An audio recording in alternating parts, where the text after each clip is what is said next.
le dernier défilé de l'armée française avant la défaite. Et que lirez-vous dans ces journaux, le titre? Nous avons vu défiler une armée irrésistible, irrésistible. Et cette armée irrésistible a fondu sous le feu en 5 semaines. En 5 semaines de mai. Ça a été une catastrophe, bien sûr, pour la France. Un ahurissement général. Comment? C'est l'armée française qui avait battu l'armée allemande, qui avait, en 14-18, c'est la grande armée française qui est écrasée comme ça. Bon. Donc, on pense que les Anglais tiendront pas. D'autant plus que, bon, ils n'avaient pas été extraordinaires en 1940. Ils avaient protégé l'Angleterre, ils avaient sauvé le maximum d'armes, non pas d'armes d'ailleurs, parce qu'ils ont dû tout laisser sur place, le maximum d'hommes, et le retour d'ailleurs dans ceux qui évacueront la France, des hommes qui deviendront Montgomery, qui deviendront Gord, qui deviendront des futurs chefs de la grande armée britannique. Mais il y a peu de gens qui parient sur la victoire anglaise. Et puis l'Angleterre va tenir, et on arrive en septembre. Septembre, 15 septembre, 16 septembre, c'est un jour charnière. À ce moment-là, on le sait après, on le saura après, parce que vous pouvez pas regarder les ordres allemands comme ça, par-dessus l'épaule du chef d'état-major de l'armée allemande. Mais le chef d'état-major de l'armée allemande reçoit l'ordre d'Hitler, finalement, le jour de l'invasion, est repoussé ad vitam aeternam, enfin repoussé. On n'envahit plus, la tentative d'invasion est repoussée à l'an prochain. Bon, bien entendu, les gens qui étaient à Vichy, les officiers français, le général Weygand, le maréchal Pétain, et c'était pas une collection d'imbéciles. Ils savaient très bien que si l'invasion ne se faisait pas en septembre, elle ne se ferait pas en 40. Pourquoi ? Pourquoi? Parce qu'il faut pouvoir traverser, il faut l'état du ciel, il faut l'état de la mer, et il faut pouvoir ravitailler les gens que vous avez amenés, il faut avoir la maîtrise de l'air, laquelle maîtrise de l'air, l'aviation allemande n'avait pas. Elle ne l'avait pas. Non pas que les aviateurs allemands n'étaient pas aussi, ils étaient souvent supérieurs en technique que les aviateurs anglais, en courage ils étaient égaux les uns et les autres, car c'était des hommes très courageux, mais il faut penser une chose très simple, toutes ces petites choses dont je vous ai parlé tout à l'heure, qu'il faut additionner. Quand un aviateur allemand est abattu au-dessus de l'Angleterre, s'il saute en parachute, il est fait prisonnier. Lorsqu'un aviateur anglais est abattu au-dessus de l'Angleterre, il saute en parachute, et s'il s'est pas cassé la jambe, il peut remonter dans un avion, et il remonte dans un avion, quelquefois le jour même, le lendemain en tout cas. Et les aviateurs anglais avaient mission de ne pas poursuivre les avions allemands au-dessus de la Manche, pour pas être descendu au-dessus de la Manche, tomber à l'eau, et à ce moment-là, la récupération est beaucoup plus difficile. Donc, en septembre, octobre, le maréchal Pétain sait très bien que la guerre sera longue.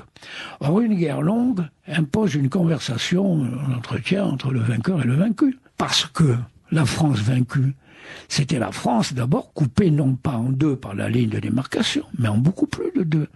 L'Alsace et la Lorraine, le Haut-Rhin, le Bas-Rhin, la Moselle avaient été immédiatement réannexés par l'Allemagne. 7 départements de l'Est étaient en zone interdite. C'est-à-dire que les gens qui étaient partis avec l'Exode, qui a transporté 8 millions, il y avait 40 millions de Français, c'est presque le quart de la population qui fout le camp et qui va dans le sud, le sud-ouest. Bon. Ces gens qui sont partis des départements de l'Est ne peuvent pas revenir. Les Allemands leur interdisent de revenir.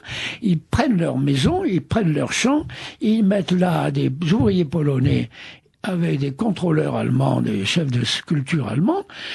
Le Nord et le Pas-de-Calais sont rattachés à l'administration belge de Bruxelles, à l'administration de Bruxelles, et la France paie 400 millions de francs de 1940, mais c'était une somme énorme, 400 millions de francs de 1940, tous les jours à l'Allemagne. Et il y a la ligne de démarcation dont les Allemands se servent comme d'un garrot, ils ouvrent ou ferment, s'ils sont contents ou pas contents du gouvernement, pour faire pression, et vous avez tout ça. Vous voulez des assouplissements. Et Hitler voulait aussi, mais c'est Pétain qui est demandeur, c'est la France, c'est Pétain qui est demandeur, qui cherche à avoir un entretien. Et Hitler voulait non seulement voir Pétain, mais il voulait voir Franco. Car on oublie également que vous avez l'entretien, le premier montoir, c'est Hitler-Laval, Hein, Laval Parabetz, qui était devenu ambassadeur, ce journaliste qui avait épousé une Française d'ailleurs, la secrétaire de Lucher, qui sera fusillée à la Libération, directeur d'un journal de la collaboration, et il avait épousé donc cette Française, et bon, il s'était arrivé, ce journaliste qui devient ambassadeur, pour un journaliste c'est une promotion bien entendu, et qui va faire la politique de l'Allemagne en grande partie faire la politique de l'Allemagne. Et donc, lui aussi était partisan d'une entrevue pour essayer de régler les problèmes. Et Pétain était demandeur. Il y a d'abord l'entrevue avec Laval. Laval est surpris, il ne s'attendait pas du tout à rencontrer Hitler, il s'attendait à rencontrer Ribbentrop, qui était ministre des Affaires étrangères du Reich. Parce qu'Hitler va à la frontière franco-espagnole, voir le général Franco. Parce que l'ambition d'Hitler, qui avait compris tardivement, et c'est un miracle, que la Méditerranée était de première importance, que ses marins lui disaient, mais ce qu'ils ne comprenaient pas, car Hitler est un terrien, ils ne comprenaient pas qu'historiquement, c'est toujours, jusqu'à aujourd'hui, aujourd'hui, ça changerait parce que les conditions de la guerre ont changé et les armes ont changé. Mais depuis le début du monde, c'est toujours la mer qui a gagné contre la terre, finalement. Donc Hitler n'avait pas compris, ne savait pas, ne comprenait pas ça. Ses marins lui disaient la Méditerranée c'est très important, il faut aller de l'autre côté, la Méditerranée, il faut prendre les bases françaises en Algérie, au Maroc, en Tunisie. Bon, et Hitler n'avait pas compris, et puis il comprend tardivement, et il va voir Franco. Et Franco, pour faire un accord avec Franco qu'il avait soutenu pendant toute la guerre d'Espagne, car la guerre d'Espagne, Franco gagne parce qu'il est soutenu par deux pays totalitaires, l'Italie et l'Allemagne. N'est-ce pas? Bon, mais Franco le reçoit, enfin il se retrouve à Hendaye, n'est-ce pas, et dans le wagon d'Hitler, et à ce moment-là, Franco ne dit pas non à une attaque sur Gibraltar, parce que Gibraltar, il fallait d'abord prendre Gibraltar, on prenait Gibraltar, puis après on passait au Maroc espagnol, au Maroc français, on pouvait d'ailleurs passer au Maroc espagnol, sans passer par Gibraltar, mais c'est un autre problème. Et Franco refuse, non pas par un refus catégorique, mais il refuse, je vais utiliser une image qui va peut-être choquer sur Canal Académie, mais il refuse comme une femme refuse ses faveurs d'une façon élégante en demandant des bijoux que le prétendant ne peut pas acheter, parce qu'elle en demande trop. Et Franco explique à Hitler que oui, bien sûr, naturellement, il est redevable à l'Allemagne de beaucoup de choses, mais qu'il va, lui, avoir des tas de problèmes avec les Espagnols. La guerre civile espagnole était finie depuis 6 mois à peine. Le feu couvait sous la cendre. Tout ça aurait été ranimé, d'autant plus que les Anglais, évidemment, auraient joué leur jeu pour animer cette guerre civile. Alors Franco demande des choses que Hitler ne peut pas les donner, et puis il revient et il voit le maréchal Pétain, il rencontre le maréchal Pétain à Montoire. Je sais exactement combien de temps l'entrevue a duré, parce que le maréchal était accompagné jusqu'au wagon de Hitler par le docteur Ménétrel, et que sur un petit Bristol que j'ai trouvé, enfin, que l'aveugle du docteur Ménétrel m'a montré, il y a le temps de la durée. Arrivé telle heure, parti telle heure. Ça a duré 1h15 à peu près. Mais dans cette heure et quart, on ne dit pas grand-chose, parce qu'il y a Hitler qui parle, longuement d'ailleurs. Il faut traduire. Schmitt, l'interprète, traduit. Puis après, le maréchal répond, il faut traduire. Bon, finalement, c'est l'interprète qui a le plus souvent la parole.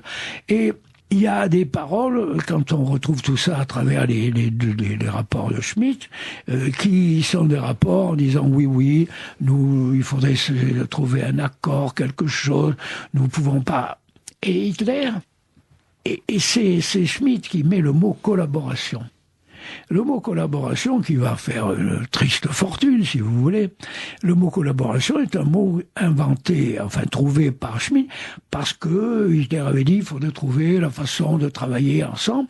Mais le mot collaboration se trouve déjà dans la convention d'armistice, dans un des articles, plusieurs articles de convention, en disant qu'il faudra que l'administration française collabore avec les forces armées d'occupation. Alors, Montoire, aujourd'hui, ça commence à passer, mais enfin, ça a été l'objet premier de l'attaque contre Pétain et ça a beaucoup surpris tous les Français, ça les a choqués. Ce qu'il faut savoir, c'est que la photo, la télévision n'existait pas, le transistor est de 1956. 1956. L'information était très lente à venir. J'ai cité dans mon livre le temps qu'il a fallu pour que les journaux publient la photo de Montoire. Il a fallu 4 ou 5 jours. 5 jours avant la photo. Et comme les journaux n'étaient que sur une demi-page ou n'avaient qu'une feuille recto verso, c'était pas du tout une photo gigantesque, une photo géante. C'était une photo de colonne. Et c'était, bon, on a dit une rencontre. Le maréchal Pétain a repris le mot collaboration dans son discours de la fin du mois. Alors, oui, il a dit le mot, il faut avoir et dans son discours, il dit, pour obtenir tel et tel événement, pour obtenir la libération des prisonniers, 2 millions de prisonniers. Et aujourd'hui, ceux qui attaquent Montoire ne savent pas que leur grand-mère, si leur grand-père était prisonnier, ont écrit au maréchal Pétain pour le remercier. Parce que les prisonniers écrivaient, même ceux qui sont devenus après de grands résistants, je cite la lettre du père Dillard, qui est mort en déportation, mais qui était prisonnier de guerre à l'époque, il écrit au maréchal Pétain pour dire, le remercier parce que tous pensent que Montoire va apporter un soulagement. Or, Montoire n'apportera aucun des soulagements, au contraire, ça apportera une recrudescence de pression. Alors, Henri Amoraux, nous arrivons peu à peu au terme de cette émission. Je souhaiterais faire peut-être une dernière image, et c'est une image très importante dans votre livre, c'est que vous dites, malgré Montoire, entre Londres et Vichy, les fils ne sont absolument pas rompus, et il y a même un accord, le fameux accord Chevalier-Halifax. Oui, il y a même un accord avec Rougier. Le professeur Rougier, qui part. On n'arrive pas à Londres comme ça pour voir Churchill comme ça, du jour au lendemain. D'abord, on n'y arrive pas lorsqu'on parle de Vichy. Il faut quand même avoir une permission, une possibilité d'avion de départ, passer par l'Espagne, etc. Et le professeur Rougier ne part pas en catimini, en secret, non pas du tout. Il connaissait les Anglais, il est reçu par Churchill. Il est reçu par Churchill le jour où Churchill apprend Montoire. Alors Churchill entre dans une colère churchillienne, il dit je vais faire bombarder Vichy, etc. Et Rougier lui explique qu'en principe, il ne sait pas, lui, il est à Londres, mais qu'en principe, il n'y a rien du tout. Il y a la tentative du vainqueur qui veut amadouer le vainqueur. Et je vous l'ai dit tout à l'heure, mais il faut y insister là-dessus. Montoire n'apporte aucun soulagement. Et non seulement Montoire n'apporte aucun soulagement, mais Montoire apporte immédiatement, dans les jours qui suivent Montoire, 3 jours après, 4 jours après, l'expulsion de 70 000 Alsaciens lorrains francophiles qui sont expulsés d'Alsace et de Lorraine, n'est-ce pas?